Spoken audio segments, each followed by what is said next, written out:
Hi everyone. Remember that our skeletal system, as I mentioned on the previous module, is going to be divided into axial and appendicular skeleton.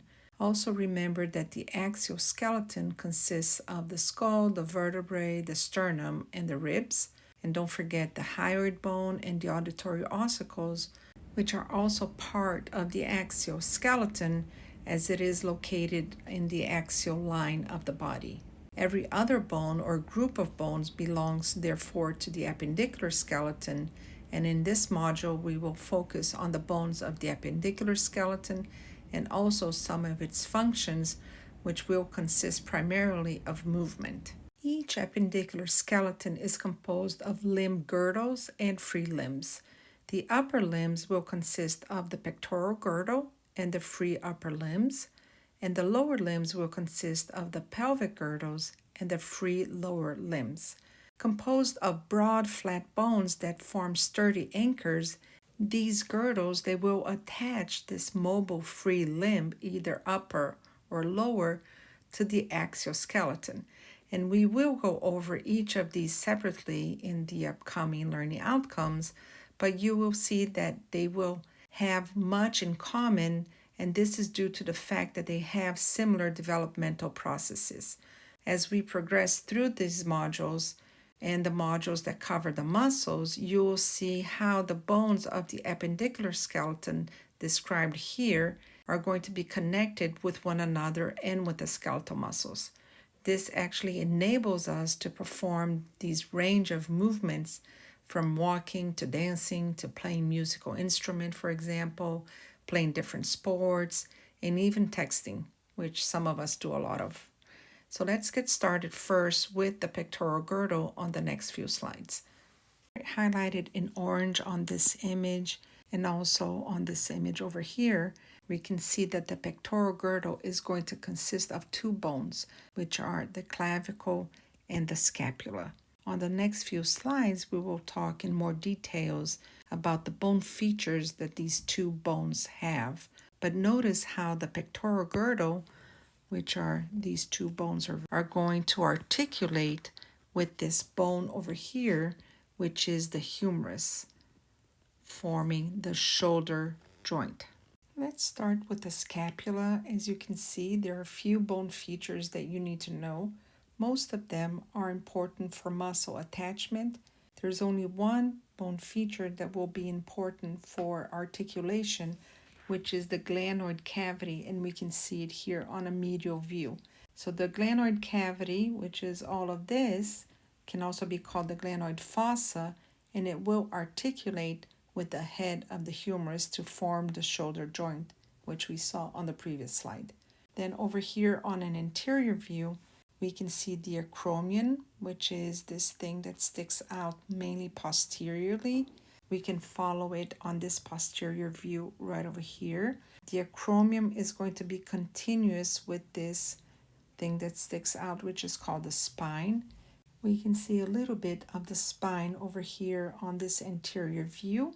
And on the medial view, we can also see the acromion, and this would be the spine right over here. Now we do have two fossas that are going to be located close to the spine on the posterior view. We can see them. So if it's on top of the spine, it's going to be the supraspinous fossa. If it's below the spine, it will be the infraspinous fossa. Now this makes sense because remember how a fossa is a depression, and infra means below, and spinous means for the spine. So infraspinous fossa is below the spine, and supraspinous fossa is above the spine. And like I said, these are located posteriorly. Anteriorly, we also have a fossa, which is a depression, and that's called the subscapular fossa, which is basically all of this is the subscapular fossa. So remember, the subscapular fossa, you can see it anteriorly, and because the spine is located posteriorly, then the supraspinous fossa and the infraspinous fossa are going to be located posteriorly as well. Then we have this projection over here, which is called the coracoid process, and that's located anteriorly On a medial view, we can see the coracoid process as well right over here. Now, sometimes it's a little bit hard for you to know what's medial and what's lateral, but remember that the glenoid cavity or the glenoid fossa is going to be located laterally because it needs to articulate with the head of the humerus, which is located laterally. And therefore, we can see on this image over here on the anterior view that here would be your glenoid fossa or glenoid cavity. Therefore, this would be your lateral border and this would be your medial border. It's important to add that all of this structure over here where the subscapular fossa is located and where the infraspinous fossa is located, it's called the body.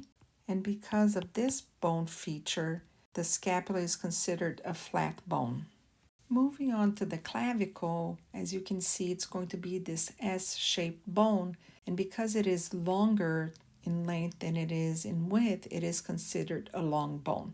It is also known as your collarbone, and you can actually feel it if you place your hands anteriorly on the top of your chest.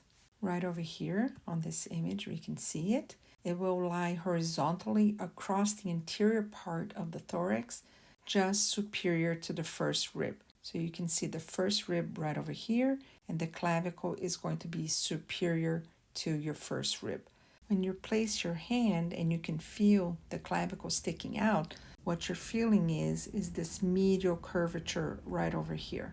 There are two bone features that I need you to know. One is what we call the sternal end, which, like the name says, it's going to be the part that will articulate with the sternum. And the other is called the acromial end, which is the part that will articulate with the acromion of the scapula, right over here. I like this model because we can clearly see how the two bones of the pectoral girdle will articulate. The one thing that I don't like is that it seems like these structures over here are muscles, but they're really like ligaments that are holding them together. So it's a little bit misleading. But we can clearly see how the two will articulate. So right over here, we had the spine. On top of the spine is the supraspinous fossa. Below the spine is the infraspinous fossa. It continues with the spine. We're going to have the acromion. So all of this is the acromion. It can also be called the acromial process. And on this view over here, we can also see the acromion right over here with the spine. This is a superior view, so we can see the supraspinous fossa a little bit better. But notice how the clavicle will articulate with the acromion at the acromial end. So this is why this part of the clavicle is called the acromial end. Therefore, the other part will be called the sternal end because it will articulate with the sternum.